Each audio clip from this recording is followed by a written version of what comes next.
Simple past tense. This is the structure of simple past tense.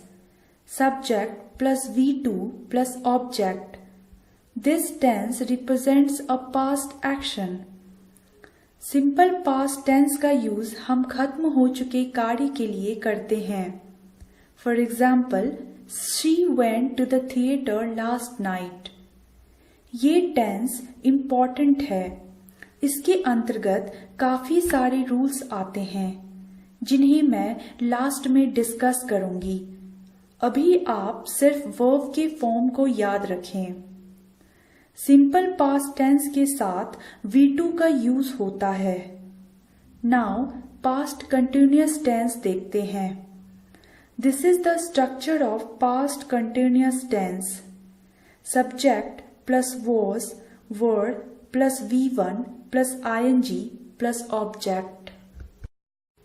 This tense is used to express actions that was going on in past.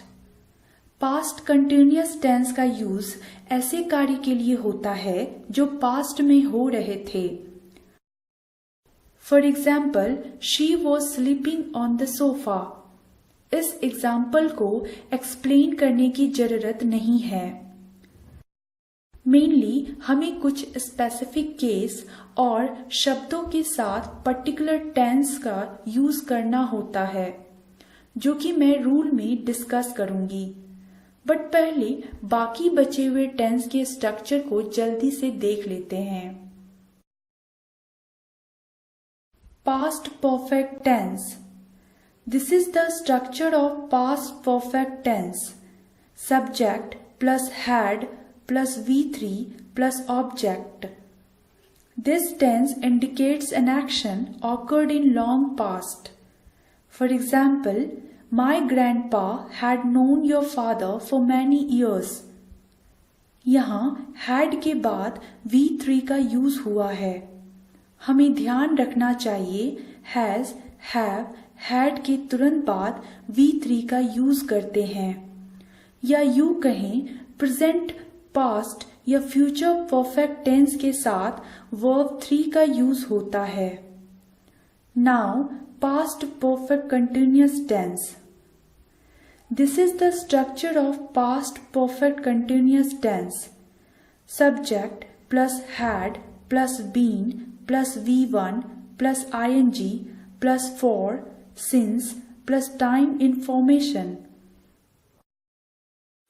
For example, she had been waiting for my mom for 1 hour. इस tense में कुछ explain करने के लिए है नहीं. जल्दी से फ्यूचर टेंस के स्ट्रक्चर देख लेते हैं, फिर सीधे रूल्स पर आएंगे.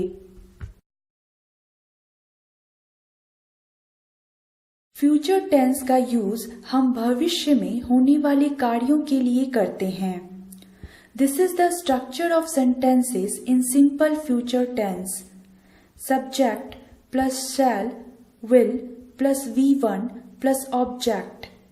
Future tense में हम shall और will का यूज करते हैं. shall और will का यूज कब करा जाता है मैंने verb की वीडियो में एक्सप्लेन करा है, बट फिर भी एक बार रिमाइंड करा देती हूँ. shall का यूज फर्स्ट पर्सन के सब्जेक्ट आई और वी के लिए होता है. वही विल का यूज बाकी सब्जेक्ट्स के लिए होता है. अब एक एग्जाम्पल देखते हैं. I shall arrive tomorrow and he will come with me. यहाँ I के साथ shall का यूज करा गया है, वहीं he के साथ will का यूज करा गया है.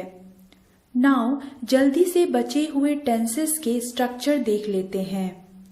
This is the structure of sentences in future continuous tense and future perfect tense. Subject plus shall, will plus V1 plus ing plus object.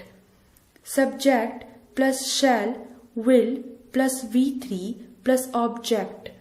There is one more tense, future perfect continuous tense, which is no longer in practical use, so I am skipping it.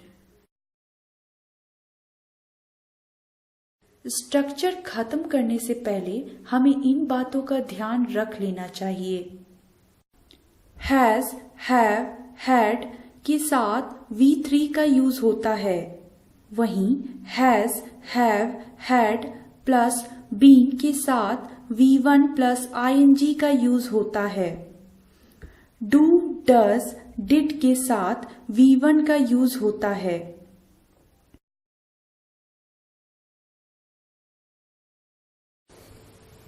अभी हमने सारे tenses का structure देखा और उनके साथ use होने वाले वर्ब के डिफरेंट फॉर्म देखें। स्ट्रक्चर से रिलेटेड कई प्रकार के क्वेश्चन फ्रेम करे जाते हैं जिन्हें मैं अभी रूल्स पर डिस्कस करूंगी, बट उससे पहले एक छोटा सा प्रैक्टिस एक्सरसाइज दे रही हूं जिसमें आपको सेंटेंस पढ़कर उसका टेंस बताना है।